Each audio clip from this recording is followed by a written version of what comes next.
Assalamualaikum warahmatullahi wabarakatuh. Kami dari kelompok 5 Hukum Internasional Kelas A. Di sini kami akan mempresentasikan kerja kelompok kami dengan bahasan Perjanjian Westphalia. Nah, di sini kami akan mengangkat 4 sub bahasan, yaitu yang pertama ada sumber hukum, subjek hukum, lembaga hukum, dan tokoh yang berpengaruh dalam Perjanjian Westphalia. Nah, sebelumnya kami akan memperkenalkan diri kami masing-masing. Nah, perkenalkan, nama saya Novan Wijaya dengan NIM 029. Saya Bari Zakia dengan NIM 010.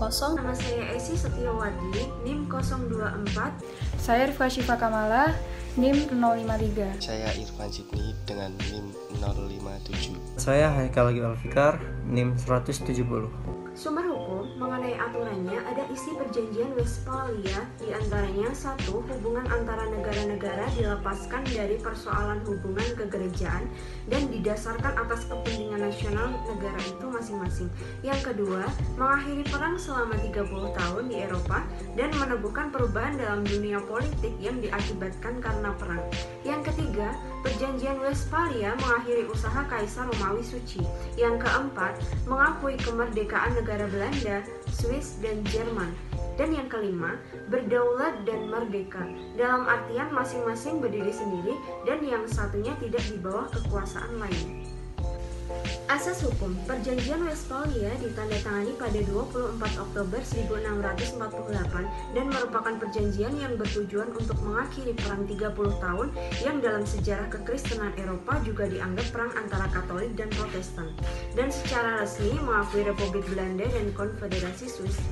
Beberapa hal yang tidak dapat dipisahkan dari suatu sistem negara yang ada, yang membuat negara bangsa menjadi aktor dominan dan berdiri sendiri tanpa ada pengaruh dari luar, yaitu yang pertama nasionalisme, yang kedua kedaulatan nasional, dan yang ketiga kekuatan nasional.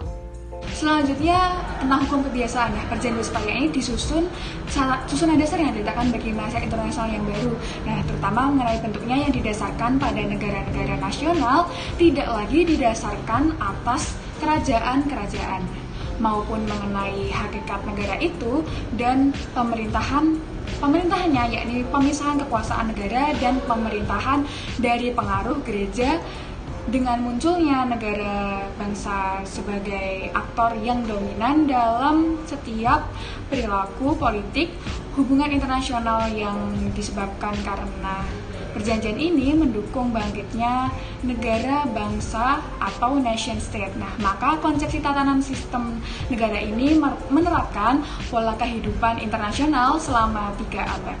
Saya akan menjelaskan tentang subjek hukum Perjanjian Westphalia.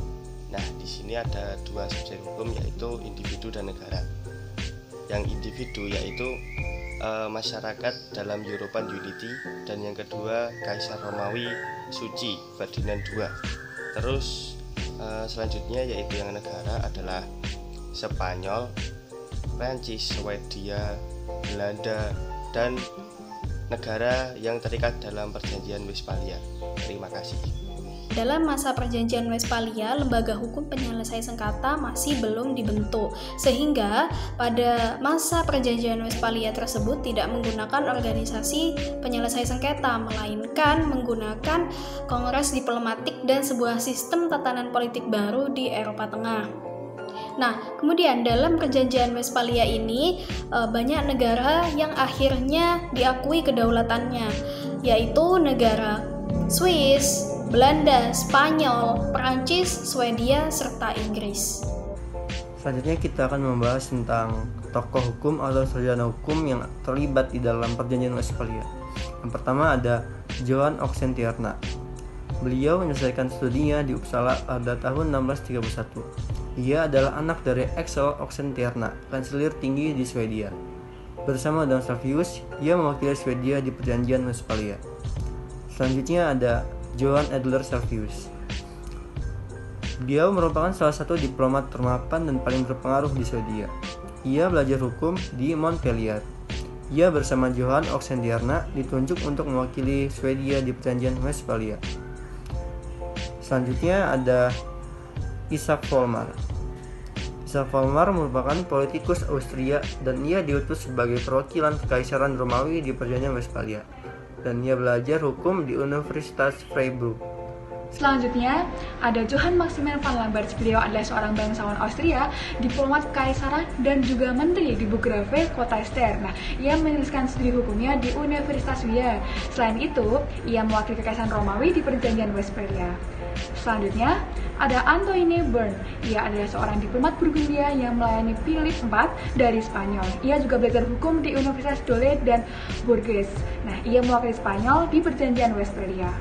Dari materi di atas dapat kami ambil kesimpulan bahwa dari isi perjanjiannya yaitu hubungan antar negara dilepaskan oleh gereja sehingga negara tersebut dapat berdaulat merdeka. Dari asasnya ada 3, yang pertama ada asas nasionalisme, kedua ada kedaulatan nasional, dan ketiga ada kekuatan nasional. Dari hukum kebiasaannya yaitu diletakkan pada masyarakat internasional yang baru. Dari subjek hukumnya ada 2, yaitu yang pertama ada individu, contohnya masyarakat dalam European Utility, ada dari negara, yaitu contohnya ada Spanyol, Prancis, dan Swedia. Kemudian dari lembaga hukumnya, karena mereka belum memiliki organisasi hukum, maka penyelesaiannya dengan cara kongres diplomasi, contohnya yaitu Konfederasi Swiss. Nah, kemudian dari tokoh hukumnya di sini kami ada 5, yaitu Johann Oxenstierna, Johann Alexander Salvis, Isaac Volmar, Johann M.V. Lamberts, dan yang terakhir ada Anthony Bern. Sekian dari kelompok kami, kurang lebihnya mohon maaf. Wassalamualaikum warahmatullahi wabarakatuh.